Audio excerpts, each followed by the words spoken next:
গতকাল 5ই মে 2025 তারিখ সোমবার বিকাল 5টায় কোস্টগার্ড পশ্চিম জোন কর্তৃক সুন্দরবনের শিবসা নদী সংলগ্ন আদাছড়ি এলাকায় একটি বিশেষ অভিযান পরিচালনা করা হয়।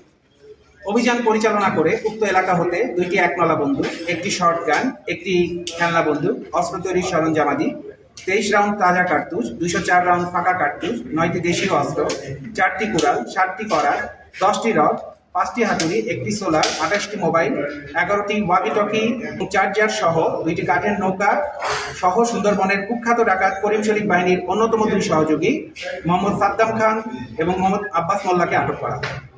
আটককৃত ব্যক্তিদ্বয় বাগেরহাট জেলার মোড়লগঞ্জ থানার বাসিন্দা। প্রাথমিক জিজ্ঞাসাবাদে জানা যায় আটককৃতরা দীর্ঘদিন যাবৎ কুখ্যাত ডাকাত করিম শরীফের সঙ্গে ডাকাতি এবং ডাকাত দলকে অস্ত্র, গোলাবারুদ এবং রসদ সরবরাহ করে সহযোগিতা করে আসছে। কোস্টগার্ডের এ ধরনের সাহসী অভিযানের ফলে সুন্দরবন অঞ্চল ধীরে ধীরে জলদস্যু ও ডাকাত মুক্ত হয়ে উঠছে।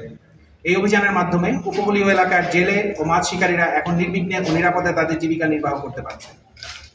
বাংলাদেশ কোস্টগার্ড আইন শৃঙ্খলা রক্ষার্থে উপকূলীয় ও নদী তীরবর্তী অঞ্চলে 24 ঘন্টা ব্যাপী টহল কার্যক্রম এবং বিশেষ অভিযান অব্যাহত রয়েছে, যার ফলে এসব অঞ্চলের আইন শৃঙ্খলা পরিস্থিতি অনেকাংশে উন্নত হয়েছে।